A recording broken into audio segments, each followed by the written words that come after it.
ఒక చిన్న గ్రామంలో కృష్ణమాచార్యులు అనే వృద్ధుడు జీవించేవారు.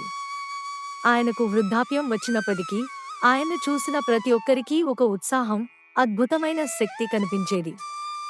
ఆయన జీవితంలో అనేక కష్టాలు, బాధలు వచ్చినా ఎప్పుడూ ఆత్మవిశ్వాసంతో స్మితంతో నడిచేవారు. అప్పుడు ఆయన యొక్క చిన్న అనుబంధాలు గ్రామంలోని ప్రతి పక్షి, జంతువులతో ఒక అనుకోని ప్రేమను పంచుకునేలా చేశాయి. కృష్ణమాచార్యుల ఇంటి పేరు ఆనంద భవనం. ఈ పేరు అర్థం కాకపోవచ్చు, కాని ఇది ఆయన ఇంటి గోడలపై అక్షరాలుగా కనబడింది. ఈ చిన్న వృద్ధుడు తన ఇంటిని గ్రామంలోనే అత్యంత శాంతియుతమైన స్థలం అని భావించేవాడు. అయితే ఒక సమస్య ఎదురైంది. ఒకరోజు ఊర్లో పెద్ద వడగళ్ల వర్షాలు వచ్చాయి. వరదలతో రైతులు తమ పంటలను పోగొట్టుకున్నారు. వాటి ద్వారా జీవించడం చాలా కష్టమైంది.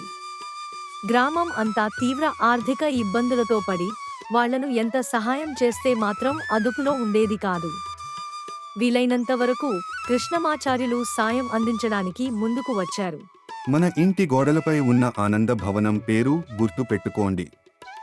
నిజంగా ఆనందం మనస్సులోనే ఉంది. మనం కలిసి కష్టాలను అధిగమిస్తే అది మనకు మంచి అనుభవాన్ని ఇస్తుంది అని ఆయన చెప్పేవారు.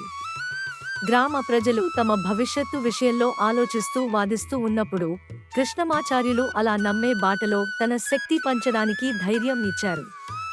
ప్రారంభంలో వారు ఒక్కొక్కరికి ఆహారం, పటువంతైన బాగా సానుకూలమైన వాతావరణం ఇచ్చారు. ఆ రోజు వర్షాలు తగ్గాయి.